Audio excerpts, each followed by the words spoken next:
NRL Week 4 coming at you.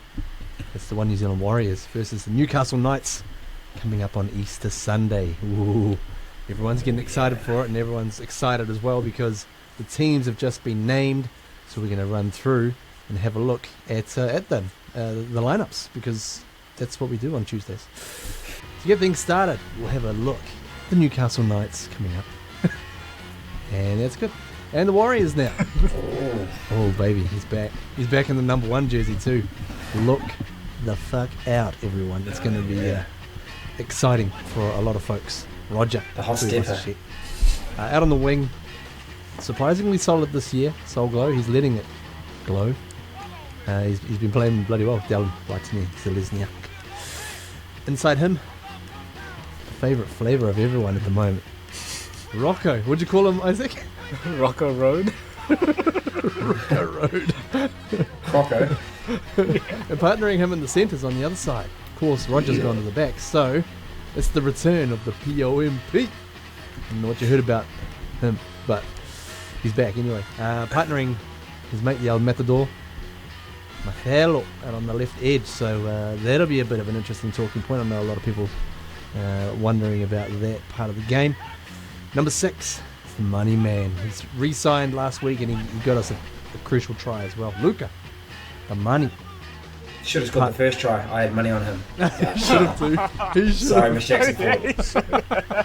He absolutely should have. Sorry, Miss Jackson.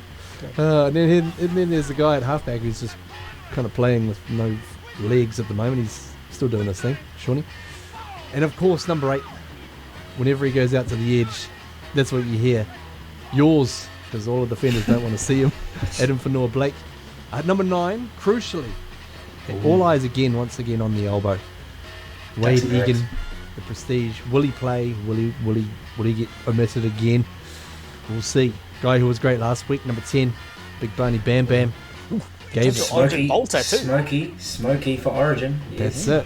Smoke it up. And also in the second row, he's still got the Lego head because it actually works quite well. But this week it's not catch it, bro. It's pass it, cuz. So at least he's catching it and holding it. Partnering him in the second row again is Chur. Looking good too. Old Kurt, despite the old ribs injury. Ribs. Into the back row is our captain, Easter Bunny, Last Samurai, Tohu Harris. That's a big ass Easter bunny. It is. Don't mess with that, buddy. Onto the bench, Freddie Lussick. Bit of chat around him and his spot. Also, a welcome surprise. No worries. Hakuna Marata is back. Very exciting indeed to see what he adds to the team. Partnering him is the newly anointed Bunty A4, and Isaac's just called him the Broom because he's a cleaner and he's got hair kind of like a broom. Number 17 is the GOD.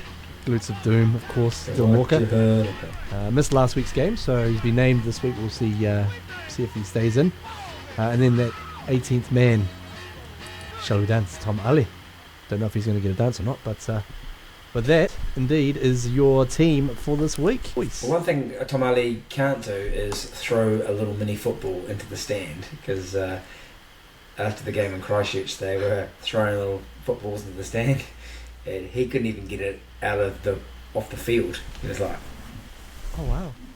Yeah. So, but he played well. He was ferocious, I thought. But don't stand up there and ask him to throw you a ball because it was. Looked like his elbow was well past the 15 degrees there. I think maybe chicken wing. Too many shoulder presses. Oh, okay. He is a shot put junior or something. Maybe. He could also be a candidate for those in the Major League Baseball, the first pitch. They seem to get the worst possible people ever to throw it. That's some good intel, Daniel. I like that on Tom Ali. Now, in terms of the team, Isaac, Rogers at the back, great. I think a lot of people are excited to see him back, and a lot of people saying that's his rightful spot, even though it's not planned anymore. But for this week, it'll do. And that means that Adam Pompey has come in to the left centre. So what do you make of that particular selection?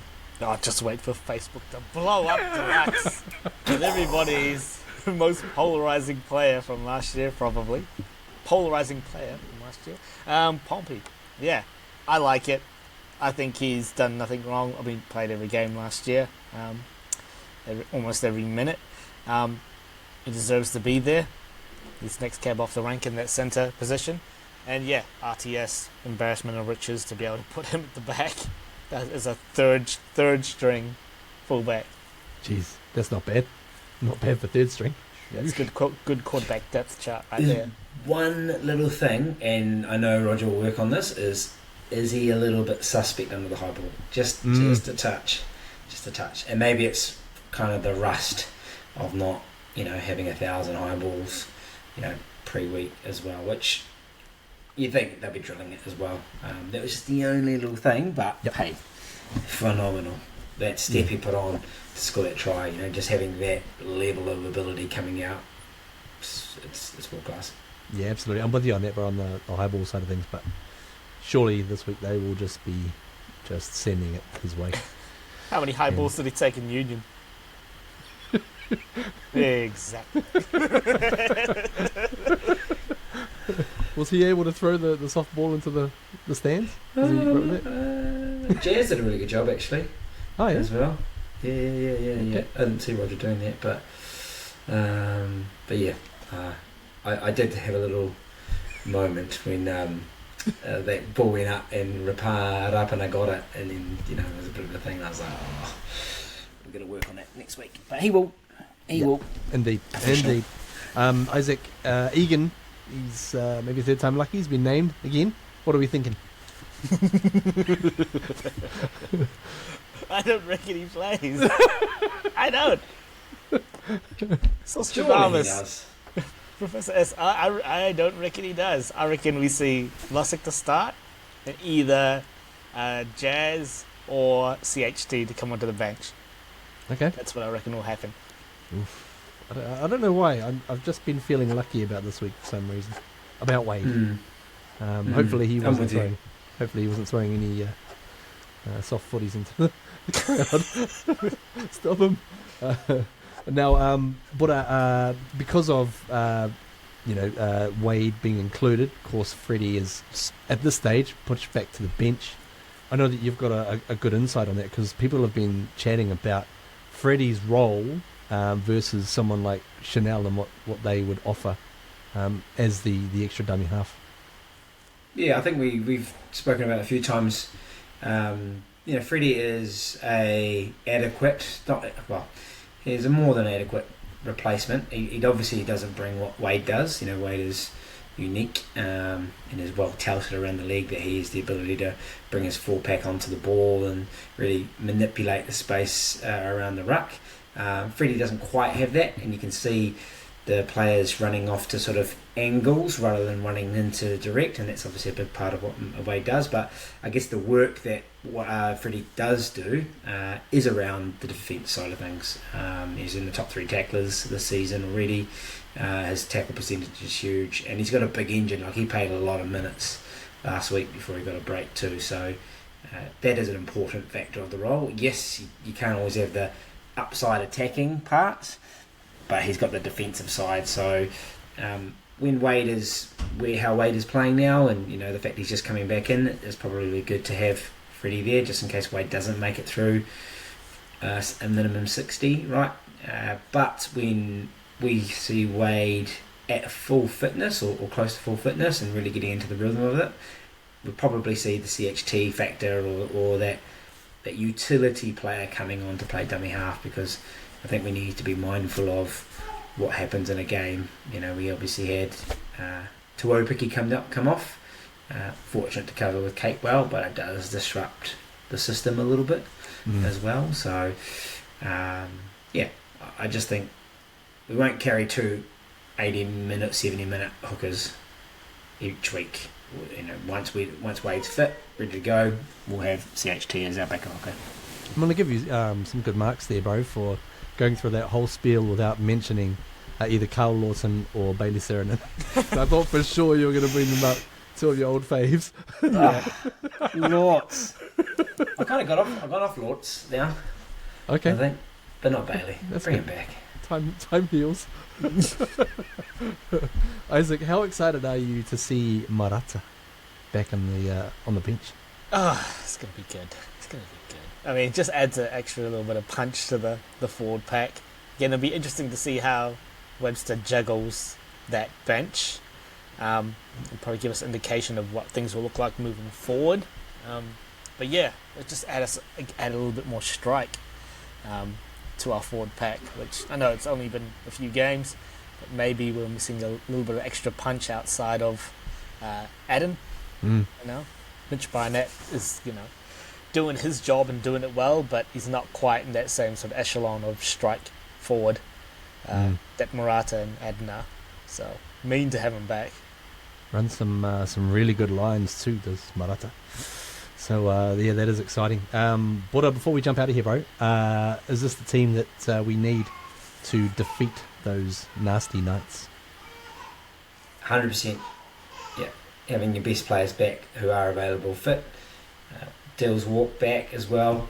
Add a little bit more flair in the middle that we need, and some really good leg speed. Marata smashing it up the middle as well, and Bunty doing his job. But people forget that just because he's not running 100 metres in his 27-minute stint, his role is to clean up now, man. And 30 tackles, 27 minutes. It's just tackling machine. That's what we need. He is running 100 metres just on the other side of the ball. Just chasing players down. Clean up all three. Also, if you want to add to the ledger, he's saving 100 metres because some of those tackles he made were crucial ones. So Yes. if you want to add those onto, I don't know how you calculate the those Meters fictitious. Yeah. Need some kind of AI simulator. E equals MC squared. We'll get Greg onto it. He'll figure it out. Get the ruler out on the TV. Yeah, get the protractor out. I'm like, what the hell? I just drew a circle. You just drew on the damn TV. Anyway, all right, boys. On behalf of Daniel Wharekura and Isaac Sauce, my name is Jared Cronin. This has been Teamsday, and we're all excited to see our boys get back, hopefully, to 2-2 this week, round 4. Can't wait for Easter Sunday. Bring it on up the wires. Go the Warriors! Is it Sunday? Run it up! Ow! Yeah!